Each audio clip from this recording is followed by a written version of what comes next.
මේ ඉන්දික තොටවත්ත කියන සිංහල බෞද්ධයා මහා සංඝරත්නයට කියනවා බුද්ධ මාර්ග සංසර්ගයේ යෙදෙනවා පොඩි හිමිවරු සමග කියලා. එහෙම කියනකොට බලන්න අපි මේ හොඳ වැඩසටහනක් කරා. සලාම් අලෙකුම් எல்லாரும் වණක්කම් තෙරුවන් සරණයි යාළුවනේ. මම අද මේ අපේ බෞද්ධ ජනතාවට වගේම ස්වාමින් වහන්සේ නමකට බයිනවා. අර ජෝතිෂ්‍යවේදී ඉන්දික තොටවත්ත කියන පුජ්‍යලයා එයා කියනවා මේ මහානායක හිමිවරු පොඩි හිමිවරු සමග මේ එක ලිංගික ප්‍රයෝජන කරනවා, ඒ වගේම සංසර්ගයේ යෙදෙනවා කියලා එයා බයිනවා. එතකොට මහා සංඝරත්නයට තමයි එයා මේ සිංහල බෞද්ධෙක් වෙලා බනින්නේ. ඇත්තටම කිසිම ආගමකට එහෙම බයින්න හොඳ නෑ. එයා බයින්නේ අර අදුෂ්‍යමාන වැඩසටහනට ඇවිල්ලා ඒ වගේ මාධ්‍යයට ඒ වගේ අය ගෙන්නන්න හොඳ නෑ. ඇත්තටම බලන්න සිංහල බෞද්ධෙක් වෙලා එයා එහෙම බයිනකොට මුළු ජනතාවම ලෝකේ ජනතාවම බලන් ඉන්නවා. ඉතින් ඒ වගේ ගැටලුවක් තියෙනවා නම් එයා දැනගන්න ඕනේ මහානායක හිමිවරු දැනුවත් කරන්න පුජ්‍යලිකව මෙහෙම දේවල් කරන්න එපා, හොඳ නෑ කියලා එයා කියනවා. මේ ස්වාමීන් වහන්සේලා වරදක් කරනවා නම් ඒක කියන්න ගිහියන්ට අයිතියක් තියෙනවා කියලා. අයිතියක් තියෙනවා නම් එයා මාධ්‍ය කියන්නේ නැතුව එයා පුජ්‍යලිකව ඒක කියන්න පුළුවන්නේ. ඒ වගේම එයා ඊට කලින් මේ කත්නෝරුවේ සිරිධම්ම ස්වාමින් වහන්සේට ඒ වගේ අපහාස කරලා බැන්නා. ගොනා මෝඩයා මීහරකා කිය මම ඒකේ වීඩියෝ එකක් දැම්මා. ඉතින් ඊට පස්සේ එයා දිගටම මේ බුද්ධ ධර්මයට අගෞරව කරනවා. ඒ අගෞරව කරන්නේ කොහෙන් හරි සාක්කුවට සල්ලියට එනවා ඇති. ඒක තමයි එහෙම කරන්නේ. අනික එයාගේ ඇස් පෙන්නේ නැහැ. ඇස් දෙක පෙවුනා නම් කොහොම දේවල් කරයිද මේ වගේ පව්කාර මිනිස්සු. ඇත්තටම අපි කැමති නැහැ කිසිම ආගමකට අගෞරව කරනට. අපි තමිල්, ඉස්ලාම්, සිංහල අපි ඔක්කොම යාළුවෝ හැටියට ඒ වගේම එකට අපි වැඩ කරනවා මේ ශ්‍රී ලාංකිකයෝ හැටියට. ඉතින් අපි කත්නෝරේ සිද්ධම්ම ස්වාමීන් වහන්සේගේ දේශනා ඒවා සියලු જાතීන් අහනවා, බලනවා. ඒ වගේම තමයි අනිත් ආගම් වලටත් අපි ගරු කරන්න ඕනේ, සියලු ආගම් වලට. මොකද ඒ ආගම් වලත් හොඳ දේවල් තමයි කියලා දෙන්නේ. ඉතින් මෙයා බලන්න මාරම විදියට මේ පොඩි හිමිවරු සමග බුද්ධ සංසර්ගයේ යෙදෙනවා. මෙහෙමයි කිය මහානායක හිමිවරුන්ගේ චරිත ඝාතනය කරනවා. ඉතින් එහෙම කරන්න එපා කවදාවත්. එයා පුජ්‍යලිකව එහෙමනම් ඒ වගේ දේවල් ප්‍රකාශ කරන්න පුළුවන්නේ. මේ මාධ්‍යයට ඇවිල්ලා ප්‍රධාන මාධ්‍ය වලට ගෙන්නලා මේ වගේ පිස්සෝ ඇත්තටම ගෙන්නන්න හොඳ නෑ.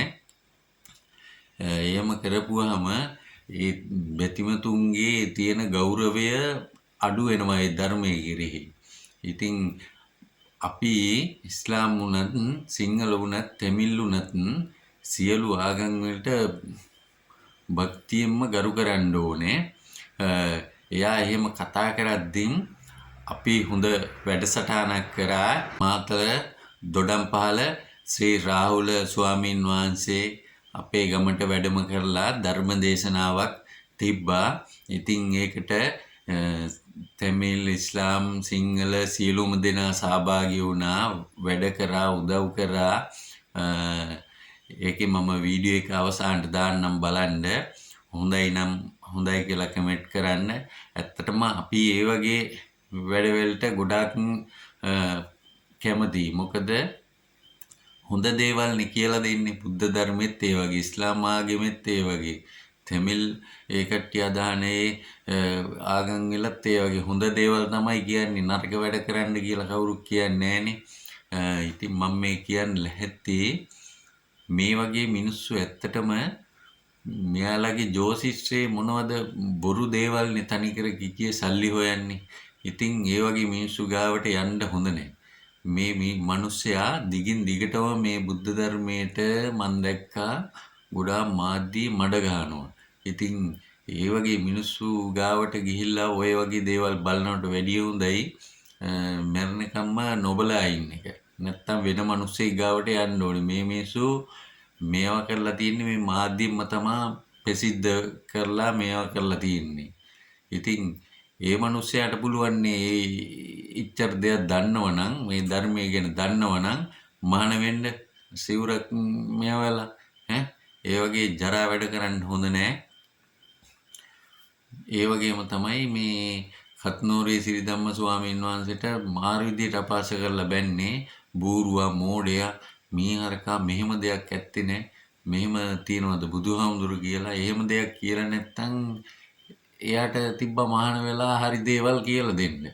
ඉතින් මේ වගේ අපහාස කරනවට අපි ඇත්තටම කැමති නෑ. මේ ස්වාමීන් වහන්සේගේ ධර්ම දේශනා අපි හරි ආසාවෙන් ආන්නේ.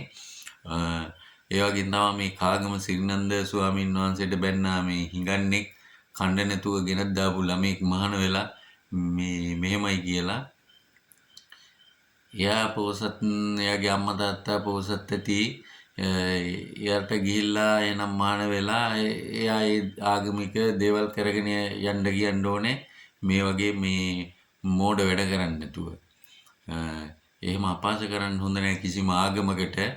එයා සිංහල බෞද්ධ කෙනෙක් කියලා මාධ්‍යත් කියලා මේ වගේ දේවල් කියනවා කියන්නේ වැඩක් නෑනේ. හරි දෙයක් කියනවා නම් ඒක පුජ්‍යලිකව ගිහිල්ලා කියන්න ඕන මාධ්‍ය කියන්නේ නැතුව මේ මෙන්න මෙහෙමයි කියලා. ඉතින් මම මගේ අවසානට වීඩියෝ එක දානවා අපේ මාතර දොඩම්පාල ශ්‍රී රාහුල ස්වාමින් වහන්සේ වැඩම කරවලා අපි ධර්ම දේශනාවක් තිබ්බා. ඒක හොඳයිද කියලා පොඩ්ඩක් බලන්න මම පොඩි